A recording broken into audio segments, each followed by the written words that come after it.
Chiqui me dice vamos a volar, pero con esta pierna imposible, Chiqui, ahorita. Sería el accidente catastrófico más grande todavía, Chiqui.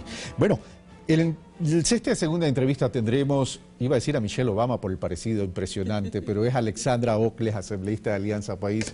Alexandra, qué gusto verte, gracias por haber aceptado nuestra invitación. Gracias, Carlos, siempre un gusto poder verte también y compartir con ustedes en este espacio. Bueno, mi primera pregunta no va a ser si bailas como Michelle Obama, por cierto, pero vamos a hablar sobre los avances y desafíos del pueblo afroecuatoriano.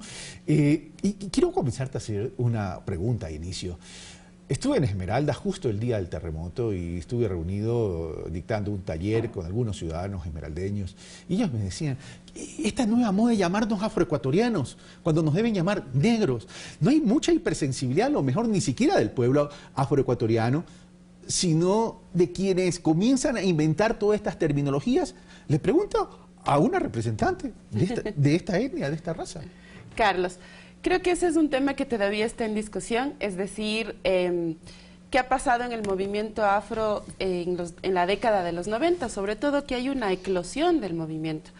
Y ahí un poco lo que hemos discutido es, la palabra negro fue reivindicada. Por la acepción que tenía, uno simplemente revisa el diccionario y te das cuenta que dice que negro es sinónimo de malo, de perverso, de todo aquello oscuro que suele asociarse además en el lenguaje y manejarse de forma perversa. Era parte de la discriminación, parte de la exclusión. Exacto. ¿Por qué además? Porque era una palabra que tenía una raíz, que tiene una raíz colonial y que cosificó y mercantilizó la humanidad de los descendientes de africanos, ¿no es cierto?, de los esclavizados.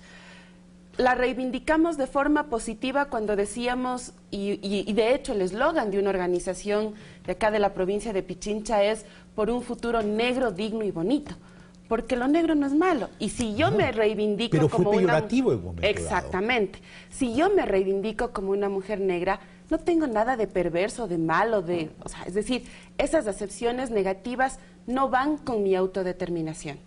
Pero también hubo un siguiente momento que fue importante en el desarrollo del movimiento afro, que es la tercera Conferencia Mundial contra el Racismo, donde de alguna manera la reivindicación de lo afro tiene la necesidad de hacer una conexión entre la descendencia o el origen, ¿no es cierto?, sobre todo de los que estamos en América, y la conexión con tu territorio, porque la mirada era que son externos, no son parte de esta tierra. Okay. A partir de eso, entonces, a partir de lo que me estás diciendo, Alexandra, ¿cuáles son los retos y los desafíos, entonces, del propio pueblo afroecuatoriano? Y aquí solamente agrego algo.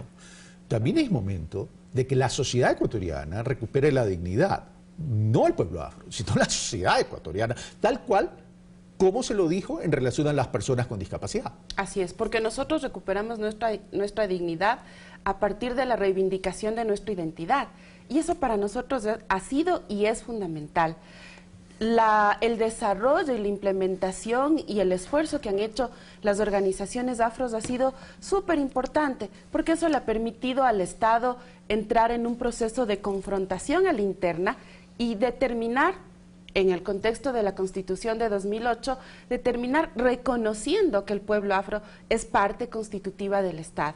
Y eso para nosotros es un paso fundamental, porque además somos de los pocos países que en América Latina hace ese reconocimiento. Eso es un primer avance. Ese es un primer avance. Pero no se debe quedar ahí. No se queda ahí. El tema, ¿cuál es el siguiente paso? Porque aquí es un tema de la sociedad, pero también un tema de las poblaciones afro y fundamentalmente de Esmeraldas, por ejemplo.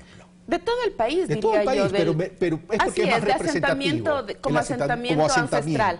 Claro que sí, y también de la zona norte, de la Sierra Norte del Valle del Chota, ¿no es cierto? A ver, uno de los retos, me parece a mí, es todavía consolidar muchísimo más la organización. Hay mucha dispersión y uno puede entender que en cada ciudad, en cada provincia tengamos organizaciones, eso está bien. Pero hay una agenda común, hay una agenda que a lo largo de los años, yo llevo militando más de 20 añitos ahí en el movimiento, y cuando uno revisa las agendas que se han ido construyendo en el camino, hay temas que no están resueltos. El tema productivo, por ejemplo, para mí sigue siendo una de las deudas con el pueblo afroecuatoriano. Creo que ahí no hemos tenido la capacidad de entrar en un proceso del cambio de la matriz productiva. Alguna vez lo analizamos y decíamos, ese es un tema en el cual sentimos que desde la mirada del pueblo afro, si no tienes el capital, si no tienes la tecnología, no estás apto para entrar en ese proceso de transformación. Y eso es lo que está haciendo falta, poder potencializar. Pero para que pueda entrar, primero hay que pasar por una fase de educación, preparación, formación, capacitación. El tema es, ¿la hay para el pueblo afro? Hay una serie de oportunidades, creo que hemos avanzado bastante en lo que tiene que ver en educación. De hecho, hace poco el Ministerio de Educación finalmente firmó ya el acuerdo para incluir a la etnoeducación como parte del sistema nacional. ¿Finalmente luego de 9 años? No, finalmente luego de 16 años más o menos, porque hemos bregado continuamente con todo lo que significa la estructura de la etnoeducación y ahora ya es parte del Sistema Nacional Educativo. Qué bueno. Hoy hay una comisión de maestros que están trabajando en la revisión de la currícula y en la construcción de textos. ¿Por qué te pregunto esto, Alexandra? Porque esto para mí es la clave y la herramienta estratégica para el desarrollo del pueblo afroecuatoriano. Porque si no hay la educación, la preparación, la formación, etcétera, etcétera, etcétera, tampoco se va a preparar a potenciales autoridades que decidan políticas públicas desde sus propios pueblos. Por ejemplo, Esmeraldas no solamente es un símbolo ancestral del pueblo afroecuatoriano, sino que también, lamentablemente, termina siendo un símbolo de la pobreza. Así es. Yo creo que... y de la pobreza estructural. Y de la estructural, así es. Ahí hay varios temas, es decir, en educación hay un avance. Yo tengo mucha alegría porque he visto a muchos jóvenes que han sido, que son becarios, que están en Rusia, que están en Estados Unidos, que están ya entrando en un proceso de formación académica vital para esta transformación, que aspiro además a que puedan regresar y puedan poner al servicio de sus comunidades esos conocimientos y esa formación. Y ahí todavía tenemos reto, Carlos, ahí todavía tenemos que insistir muchísimo más en que nuestros niños, en que nuestras niñas puedan formarse con libertad, con derechos, con oportunidades, que es la parte en la que sientes que no siempre esta gente que se ha venido formando cuenta con esas oportunidades. Cuando uno mira en las instituciones, te encuentras todavía con que nuestros compañeros afroecuatorianos son choferes, están en el área de servicios. Es decir, ¿cuántos ministros hay? ¿Cuántos asambleístas hay? ¿Cuántas autoridades hay? ¿Cuántos gerentes hay? Pocos. Nosotros hicimos el año anterior el primer encuentro de autoridades afroecuatorianas y realmente somos pocos.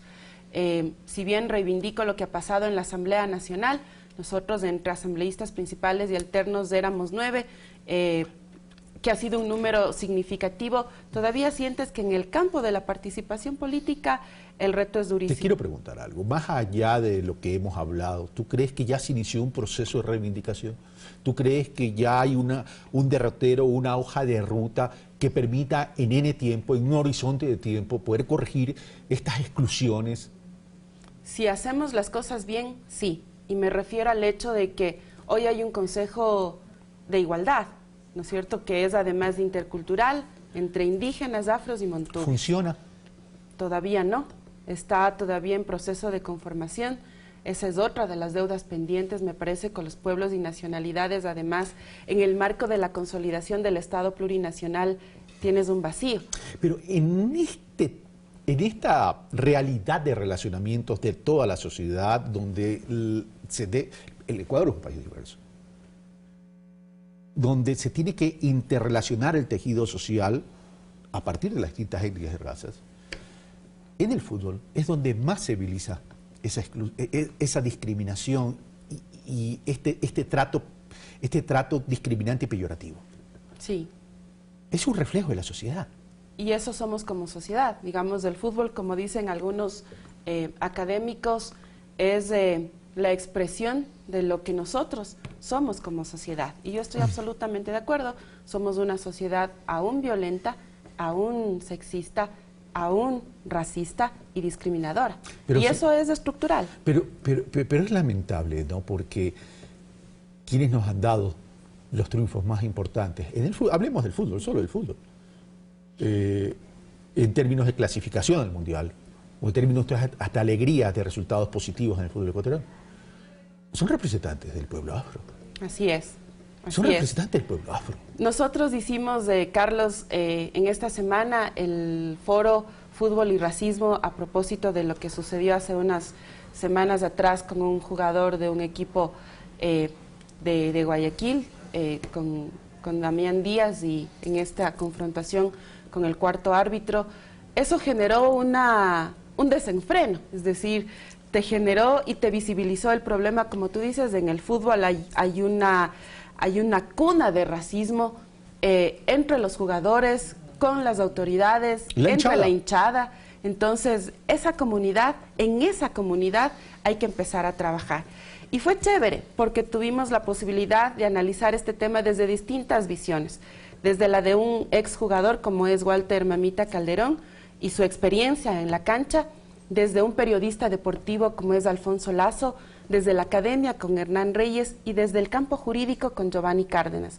Eso le dio una mirada múltiple a un problema que es cotidiano y que, aunque a ratos quisiéramos desconocer y minimizar, además denostar a quienes un poco impulsamos esta lucha, más allá de eso hay un trabajo y hay un compromiso genial que a mí me parece súper importante, y es que queremos invitar a los periodistas deportivos y a los periodistas en general, porque el manejo del lenguaje es vital a través de los medios, a que podamos hacer este ejercicio de aprender y desaprender.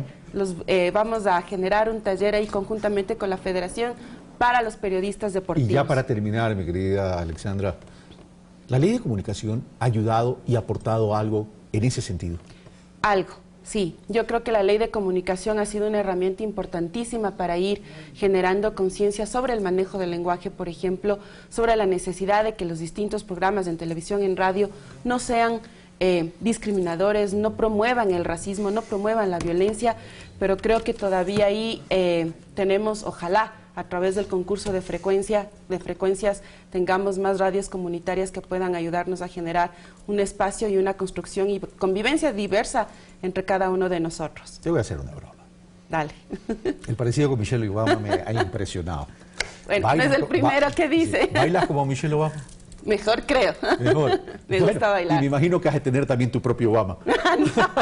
Ahí quedemos. Ahí quedamos. Eso para otra entrevista. Alexandra, muchas gracias por estar con nosotros. Carlos, a ti, muchísimas gracias por la oportunidad.